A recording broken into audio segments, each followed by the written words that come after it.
Stories of the Dead, Volume 2, The Red Wedding, a novel of remembrance and reckoning. Introduction. The story you are about to read is not fiction in the way most stories are. It has been gathered, stitched together from found journals, broken broadcasts, half-buried memories, and the scarred testimony of those few who dared to survive. These are the words of real people who watched the world unravel and were forever changed by what they witnessed. The event known in whispers as the Fall did not happen overnight. It came slowly, first as rumor, then sickness, then silence. By the time the world understood what was happening, it was already too late. Some called it a virus, others a punishment, and a few, those who listened closest to the old ways, called it a reckoning. This volume follows the path of Phil Osibin, hermit, forager, reluctant witness. What you are about to read are his earliest steps into the long dark. Read them not as fantasy, but as fragments of something true. A record, a warning, a memory. Welcome to the stories of the dead.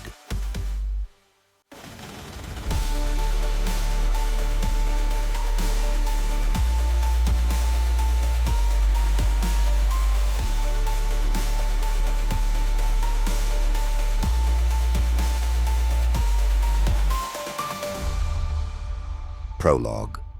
What Came Before. A recap of Volume 1.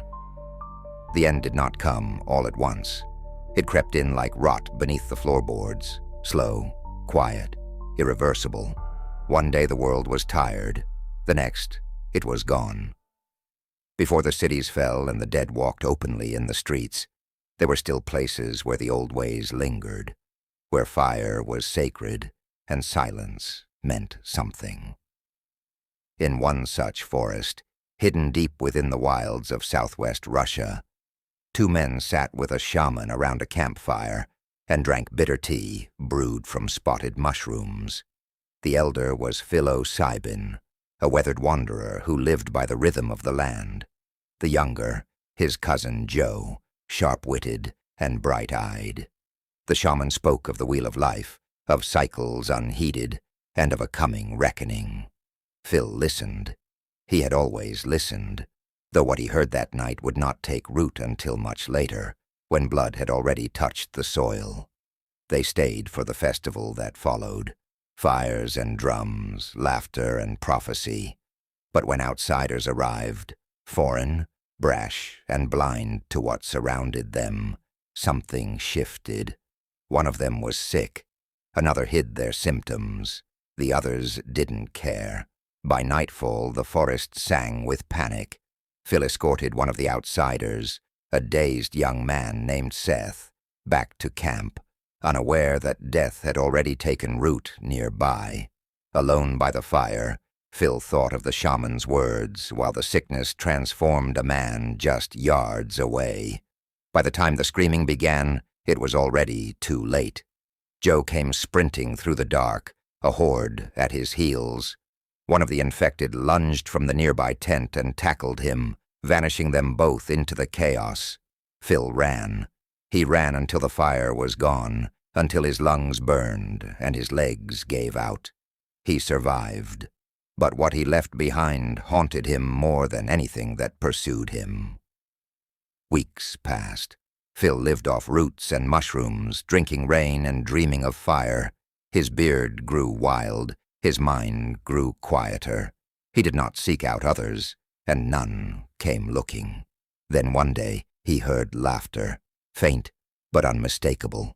He crept to the edge of the trees, and there, between the brambles and shadow, he saw it.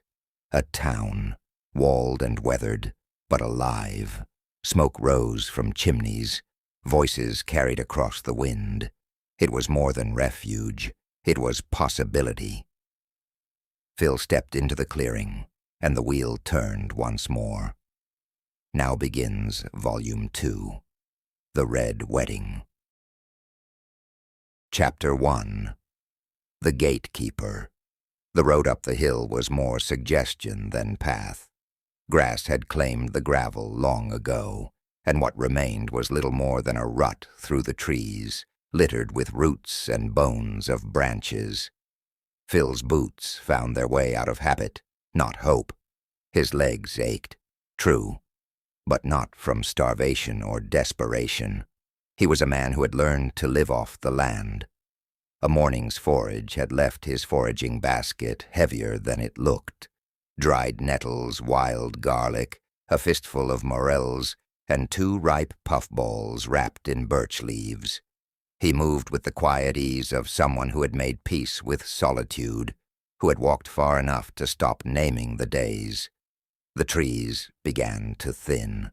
Light touched his face, and then he saw it. The town. It rose from the hillside like a holdfast from some old story. Wooden walls driven deep into the earth, crowned with rusted metal and barbed wire.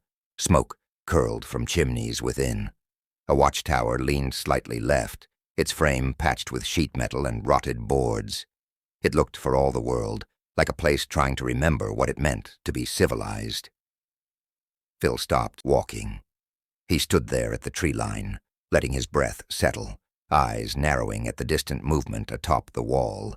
Then, a voice. "Hey there." Phil squinted. A figure stood against the sky, dressed in a dark blue uniform that had seen better decades. A Russian police coat, by the looks of it, with a faded badge and oversized boots. "State your name and business," the man called, one hand resting on a rifle that hung loose but ready. Phil raised his hands slowly. "Name's Phil," he rasped. "Just passing through, foraging. Thought I saw smoke." The man studied him for a long moment. Then he nodded, turned, and disappeared behind the parapet. A moment later, the great wooden gate creaked open. Phil stepped forward. 2 men met him at the entrance. One was thin and young, armed with a sawed-off shotgun and a nervous stance. The other, older, broad-shouldered, with a mustache that curled like a question mark, and a long coat that dragged the dirt. "You can call me Sheriff," the older man said with a grin. "Sheriff Prawn, and this here's the township." He extended a gloved hand. Phil shook it. "Appreciate the hospitality," Phil said. Prawn chuckled. "Don't thank me yet. We've got rules. You follow 'em, you'll find what you're looking for. Break 'em." He let the sentence trail off, smile still wide beneath his mustache. Phil nodded. "Fair enough." "Good." Prawn turned and waved him forward. "Come on, I'll give you the tour. Place has its quirks, but it's home." As they walked, the gate groaned shut behind them, and for the first time in weeks, Phil Osibin stepped within walls built not to keep him out, but to keep something else in. Chapter 2. The Proposal. The township wasn't much to look at, but it had something most places didn't. Order. Buildings were patched together with whatever the land had spared. Stripped cars, shipping containers, logs bound with wire and prayer. Yet despite its ragged edges, the place breathed with routine. A few children kicked a deflated ball near a garden of potatoes and carrots. Smoke drifted from chimneys. Someone played a harmonica out of tune. It was life, however fragile. Sheriff Prawn led Phil past the market square, little more than a cleared patch of dirt with tables fashioned from salvaged doors. "Used to be just 4 of us," Prawn said, tipping his hat at a passing woman. "Now we're 28, give or take." Phil nodded. He walked with his hands loose at his sides, always watching the rooftops, the sight lines, the people. They turned a corner and approached a long building with rusted bars over the windows, an old police station, once red brick, now mostly gray with ash and time. "That's home base," Prawn said. "Town hall, jailhouse, armory. Sometimes we even remember to use it as a police station." Phil eyed it carefully. There were bullet holes in the shutters, not recent. Got a nurse, too, Prawn added, opening the door. Name's Tasha. Keeps us breathing. You'll meet her tomorrow. Phil raised an eyebrow. What's tomorrow? Prawn paused at the threshold. A wedding. Phil blinked. Yeah, I know, Prawn said with a tired smile. Seems strange, but it's complicated. They stepped inside. The station was warmer than expected, lit by a cast-iron stove in the corner. Cots lined one wall. A map of the region hung crooked above a desk cluttered with radios and hand-drawn schedules. Prawn gestured for Phil to sit. There's a group, he began. Russian outfit. Call themselves the New World Order. Mafia types. Been leaning on us for months. Shakedowns, kidnappings, threats. We held them off as long as we could. And the wedding? Phil asked, eyes narrowing. Prawn scratched the back of his neck. They took one of ours, Mayor Krusty. Good man. Head of the council here. Said we'd get him back if we agreed to marry off Tasha to their Don. Called it a truce. Phil's stomach turned. And you agreed? We didn't, Prawn said quickly. Not really. Not in our hearts. But Krusty? We couldn't let him die. Tasha volunteered. Phil leaned back slowly, his jaw tightening. Prawn went on, voice low now. Tomorrow they arrive. Full force. Suits, rifles, smiles full of rot. And during the ceremony, he paused, searching Phil's face. We make our stand. Phil didn't answer right away. The fire popped. You want me to fight? He said eventually. I want you to help us end this, Prawn replied. We've got a plan, people in position. You won't be alone. Phil looked at the map on the wall, then at the cots, then at his own hands. He thought of the fire, of the shaman's words. The reckoning, he muttered, always comes dressed as ceremony. Prawn raised a brow. Phil stood slowly, the weight of something unspoken heavy in his chest. I'll stay, he said, and the wind outside pressed softly against the walls, as if listening. Chapter 3. Preparations. By morning, the township had changed. Gone was the sense of stillness Phil had first encountered. In its place, a quiet edge had crept into every corner, like the moment before a storm, when even the birds grow silent. People moved with purpose now. Tools became weapons. Conversations grew shorter, clipped at the ends. Windows were boarded. Ladders leaned against rooftops. Children were nowhere to be seen. The wedding was less than a day away. Phil sat on the station steps, cradling a chipped enamel mug of bitter chicory.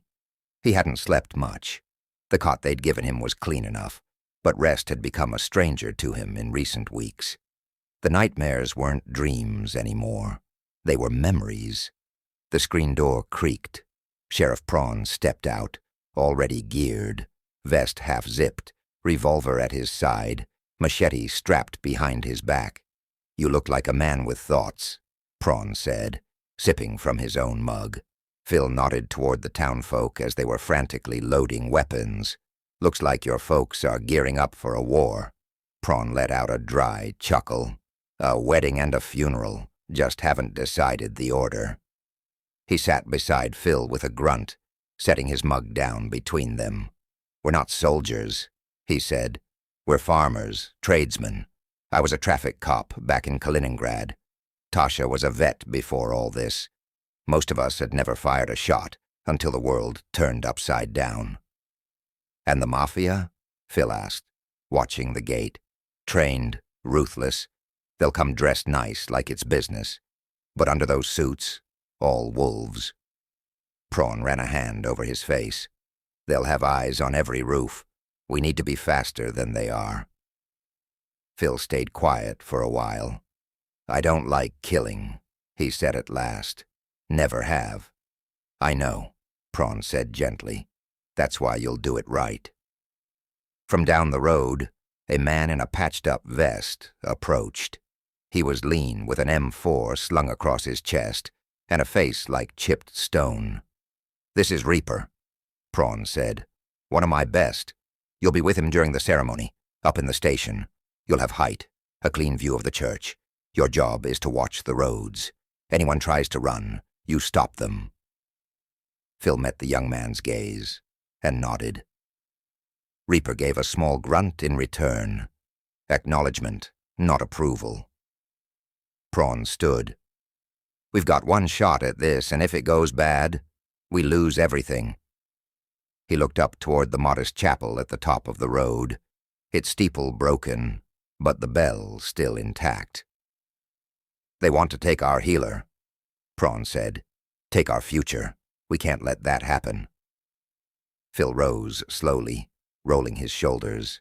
"I'll be ready," he said. Prawn gave a tired nod and turned away, already shouting orders to someone across the square. Reaper lingered a moment longer, then spoke for the first time, but not letting his eyes meet Phil. "She volunteered for this, you know. Tasha. Whole ambush is her idea. Said she'd rather risk death than live under the Don's thumb." Phil glanced toward the chapel, its cross silhouetted against a slate-gray sky. "I know the feeling," he said, as he reached downward inconspicuously, sneaking a hand into a crate of grenades before putting his hand quickly back into his pocket. The wind stirred the dust around their boots, and somewhere beyond the trees, an engine growled to life. Chapter 4. The Arrival. The sun never quite rose that day. It hovered behind a curtain of gray, casting a shadow over the township like a shroud hung in anticipation of morning. The wind was still, the air taut, like the world itself was waiting for a verdict. Phil stood beside Reaper in the upper level of the police station, the pair of them silhouetted in a darkened window frame. Beneath them, the town held its breath. Makeshift barricades had been subtly reinforced. Watchmen stood at key corners pretending to loiter. The chapel doors yawned wide at the end of the lane, draped in streamers and desperation. "You ever shoot one of these before?" Reaper asked, without looking at him, checking the sight on his M4. "I know the basics, but I'm no marksman," Phil muttered, keeping his eyes on the tree line. The fields beyond the township's gate were empty. Then, dust. Phil squinted. "They're here." 3 black vehicles crested the ridge, trailing a thin wake of dust behind them. Glossy, immaculate, like museum pieces that had never seen war. As they rolled up to the gate, the contrast against the ruin around them was almost offensive. Doors opened. Men stepped out. Dark suits, clean shoes, calm eyes. The kind of calm that came with cruelty, not peace. And then the Don, clad in a crisp white suit, pristine despite the world's rot. He moved like someone who thought the planet itself owed him an apology. He said nothing as he adjusted his cufflinks and walked toward the chapel. Reaper's voice was low. "Got eyes on him." "Hold up, bub," Phil murmured. "We're not there yet." More suited figures stepped out of the trailing vehicles. Lieutenants, no doubt. A few stood guard at the road. Others drifted toward the chapel, where the townsfolk were gathering beneath the old broken steeple. Sheriff Prawn stood by the entrance, arms crossed, wearing a smile that didn't quite reach his eyes. But Phil's attention was pulled away by motion near the fence. Someone was running, fast, panicked. A figure in a gray suit jumped the side fence beside the police station, stumbling as he landed. His face was bloodied. A bruise bloomed on his cheek. Reaper tensed. "Who the hell?" Phil's eyes widened. "Is that Krusty?" The Mafia guards spotted him, too. "Hey!" one shouted, raising his weapon. "How did he get out?" Another stepped forward. "Boss won't like this." "Put your hands up, Krusty." The man stumbled backward, hands half raised in surrender, his eyes locked on the station, on Phil. Phil didn't hesitate. He shoved open the station door and waved him forward. "Get in here, now." Krusty sprinted past the parked cruiser out front and dove into the open door. Reaper slammed it shut behind him, bolting it tight. "What the fuck is going on?" Krusty wheezed, collapsing onto the floor. "Long story," Phil grunted, tossing him the shotgun and shells. "Short version? You just became a complication." Outside, the Mafia guards hovered, unsure. They exchanged glances, then turned and began marching toward the church. "They're going to tell the Don," Reaper said. Phil nodded, "which means we're out of time." Minutes passed, the kind of minutes that stretch like hours. From the church, distant voices could be heard, then shouting, heated, disbelief, and then gunfire. Not a single shot. Short bursts from many firearms, controlled, surgical. It echoed down the street like a thunderclap in a graveyard. Phil's heart seized. He turned to Reaper and Krusty, both of them younger than he is. Then Phil barked at them. "I'm going. If the sheriff's still alive, he'll need cover. You two have your whole lives ahead of you. Stay here. Stay safe." Reaper stepped between him and the door. "I'm not letting you go alone." Phil gritted his teeth as he forced his way by. Reaper pleaded for him not to go. "Stay here," yelled Phil, while he ran down the staircase. Without hesitation, he unlatched the side exit and disappeared into the alley behind the station, weaving through shadows and parked wrecks. Back inside, Reaper turned to Krusty, who was still clutching the shotgun like a lifeline. "You stay here, no matter what happens." Outside, the town was no longer silent. The reckoning had arrived, dressed in silk, bearing flowers and bullets. Chapter 5. Baptism by Blood. Phil moved like a man chased by the past, crouched low beneath the overhang of the church's western awning, slipping from one shadow to the next. The echoes of gunfire still rang sharp and cruel through the township, clinging to the brickwork like soot. Ahead the church loomed, its steeple cracked and its once proud cross hanging crooked, like a body swaying from a noose. The doors were wide open, blown inward. Smoke drifted lazily from the entryway, curling like spirit vapors over the stone steps. Blood stained the threshold, a deep, arterial red, already drying into the grain of the wood. Phil stepped inside, careful not to tread on the dead. The sanctuary was still, silent, save for the soft creaking of rafters overhead and the distant cries of the dying. The pews were shattered, torn apart by bullets and blind panic. A child's toy, a wooden horse, lay under one of the benches, stained but intact. There were bodies, both townsfolk and mafia, strewn across the aisle in final tangled prayers. It hadn't been a firefight. It had been a slaughter. He moved past them, rifle raised. His eyes scanned for any sign of Prawn, or Tasha, or the Dawn. Nothing. Just the ruin of what was supposed to be salvation. Then he heard it. "Phil, I'm pinned." The voice came from behind the church, raw and breathless. Phil spun, bolting down the side hallway into the rear exit. Outside, in the alley behind the vestry, he found Sheriff Prawn crouched low behind a rusted dumpster, his coat torn and streaked with blood. His revolver clicked empty as he ducked beneath a burst of gunfire from the hillside above. Phil dropped beside him, heart hammering. "What happened?" "They knew," Prawn spat, eyes wild with fury. Right in the middle of the vows, two of them rushed in, told the Don Krusty escaped. Bastard barely blinked. Gave a little nod, that's all. Then the shooting started. Phil's grip tightened around the rifle he had scavenged from a fallen mafia enforcer. He peeked around the corner just as another round snapped into the brick beside him. "Where's Tasha?" "Gone," Prawn said, chest heaving. "The Dawn took her. slipped out the back while the rest of us were choking on smoke and lead. 2 of his goons with him. They're headed for the station. Phil cursed under his breath and looked toward the road that led back into the heart of town. "You're in no shape to run," he said. "I'll manage," Prawn grunted, reloading with trembling hands. "I'll give you cover. You get back there, Phil. You stop him." Phil didn't argue. He nodded once, clapped Prawn on the shoulder, and then darted out, the sheriff's revolver thundering behind him as he sprinted towards the police station, dodging between wrecked cars and debris.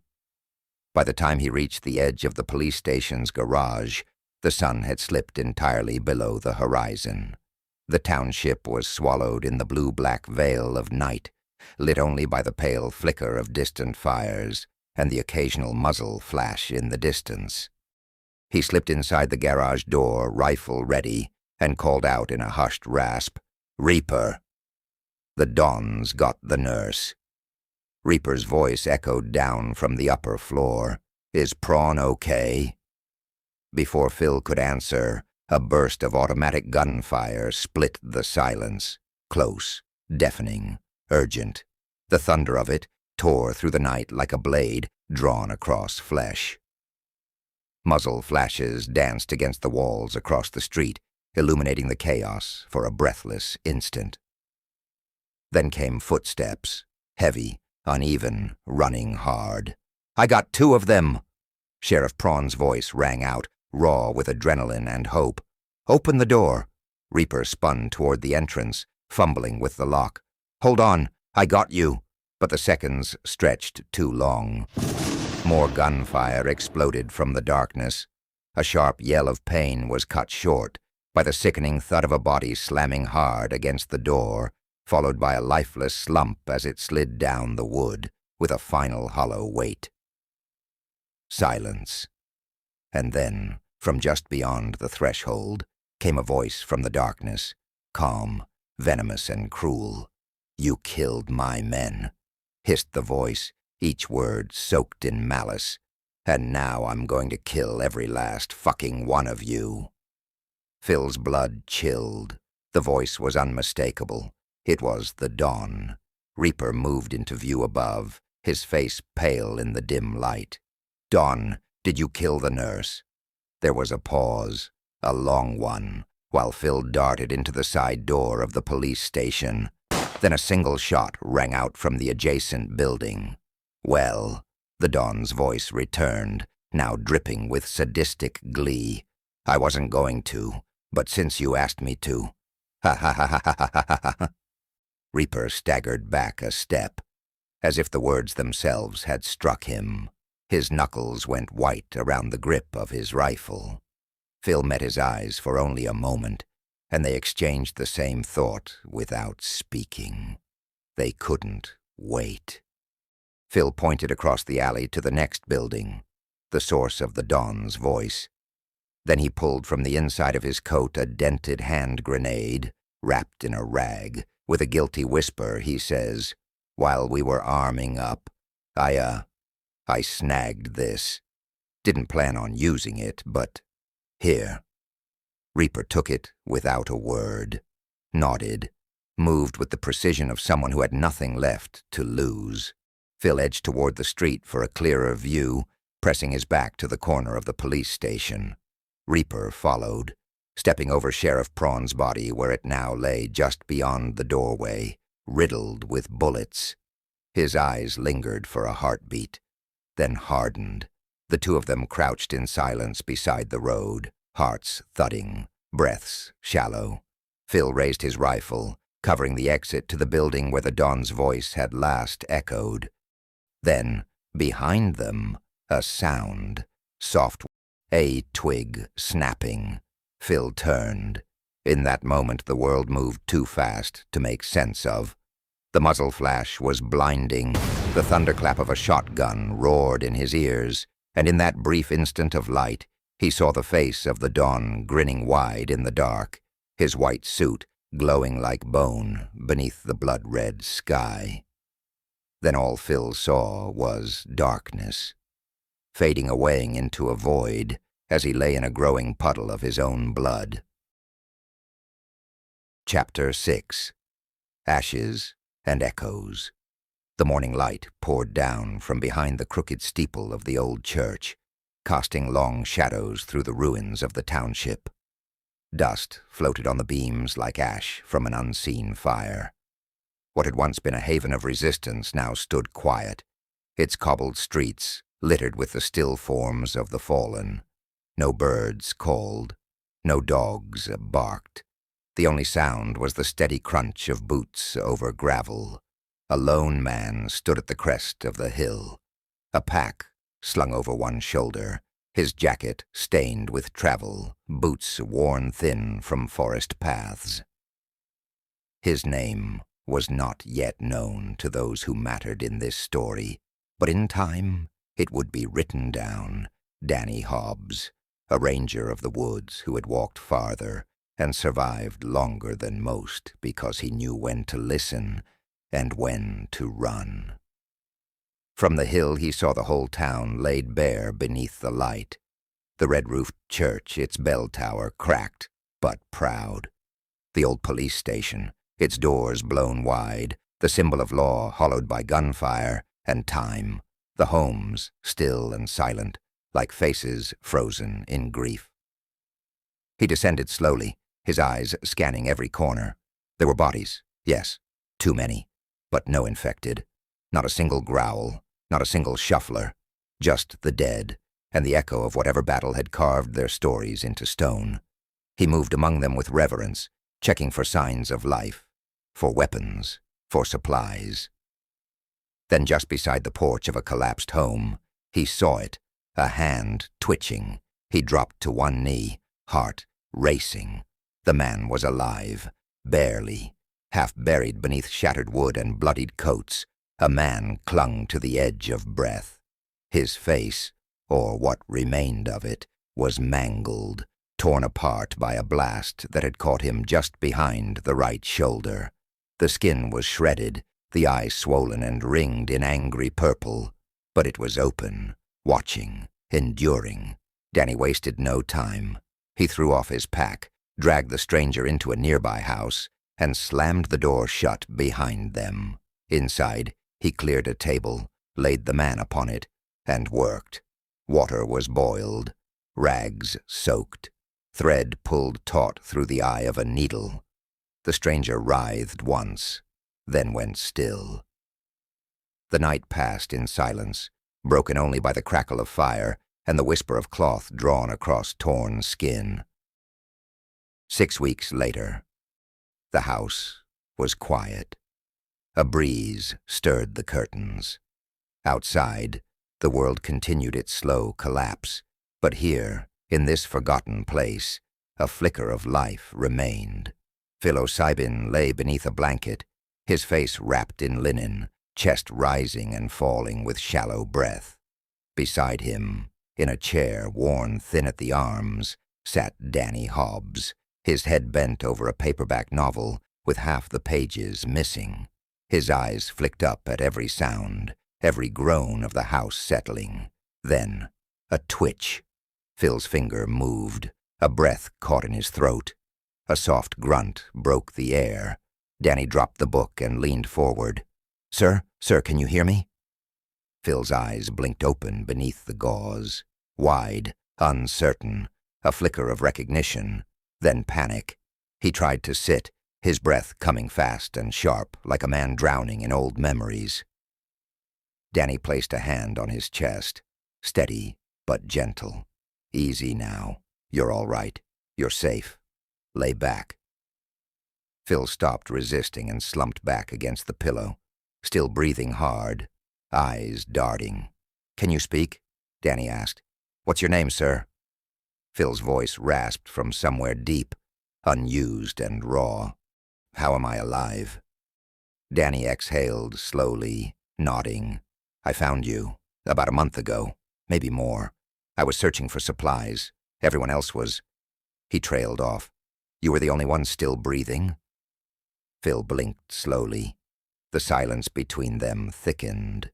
"We should change those bandages," Danny said gently. Give your skin a little air." Phil didn't argue. Danny worked in silence, unwinding the wrappings with the care of a father tending a child's wound. The flesh beneath was angry and raw, half-healed, but still red with trauma. The right side of Phil's face looked as though fire and shrapnel had danced across it, leaving torn ridges and puckered skin. The eye was intact, but not fully. Phil didn't flinch. He simply whispered, "Mirror." Danny hesitated, then retrieved a small hand mirror from the table beside him. "I'm no doctor," he said, placing it into Phil's hand, "but I did the best I could. You're lucky to be alive, sir." He turned his shoulder, giving Phil privacy. Phil raised the mirror with a slow, trembling hand. He saw, and let go. The mirror shattered on the floor. Danny didn't turn. His shoulders tensed, but his voice stayed soft. "I'm sorry, sir." Silence. Then Phil's voice, ragged but steady. "You can call me Phil." Danny nodded, picked up a roll of fresh bandages, and turned at last to face him. "Well then," he said with a tired smile, "you can call me Danny. Danny Hobbs." The next day, the morning sun had barely breached the windowsill when Danny found Phil lacing up his boots. His satchel was full, his coat patched with fresh thread, and the look in his eye, his good eye, was one of quiet resolve. "You sure you're okay on your own?" Danny asked, arms crossed. "It's bad out there, worse than it was, and after everything you told me about what happened, you still want to leave?" Phil paused in the doorway. The light caught the side of his face, casting the scars into relief. "I've lost everything," he said. "I mean, not like I had much to start with. But you know, my friends, my family, and now, my face." He looked down at his hands. "People are the cause of all of it. Even before this virus, before the fall, people always made it worse." He stepped outside. The wind tugged gently at his coat. "I just need to be away from people, man." Danny stood in the doorway, watching him walk. "You sure there's nothing I can do?" Phil didn't answer. He just lifted a hand in silent farewell. And then he was gone, another ghost in the wilderness, walking the line between man and myth. Danny watched until the trees swallowed him whole. Then he turned back inside, whispering to no one, "Good luck out there, Phil." To be continued. Afterward, Blood Ash and the End of an Era. Some stories begin with silence, others with fire. But the Red Wedding began with a fragile thread of hope. Hope that maybe, just maybe, the world had one last safe place left. Phil Osibin came to the gates of the township not as a warrior, nor as a prophet, but as a man worn down by grief and time. And yet what he found there was not rest, but reckoning. This volume marks the end of something, the end of the first sanctuary, the end of Phil's anonymity, the end of an era where survival meant merely hiding. The township stood for more than its patchwork walls and well-worn streets. It was a symbol of fragile order, of stubborn humanity, of the final breath before the plunge. And when the New World Order came, dressed in black tracksuits and lies, they brought more than blood. They brought the reminder that even in ruin, power hungers. To those who died at the Red Wedding. Sheriff Prawn, whose courage outlived his own breath. Mayor Krusty, the stubborn flame who outwitted his captors. Nurse Tasha, the healer who deserved more time. And Reaper, whose name will echo for reasons both holy and harrowing. Their names will not be forgotten. The events within this book are not just fiction. They are memory, twisted, coded, resurrected. The scenes of the township, the screams in the alley, the laughter behind the trigger, all of them rooted in the psychological truth of a world where order collapses and character is revealed in its ashes. We began this series with whispers around a campfire. Now we walk through a town stained in red, and still the wheel turns. Phil's face is no longer the same. Neither is his heart, but he is not done. The path ahead stretches far, deeper into the haunted remains of humanity's echo. We are no longer asking if the world ended. We are asking what comes next.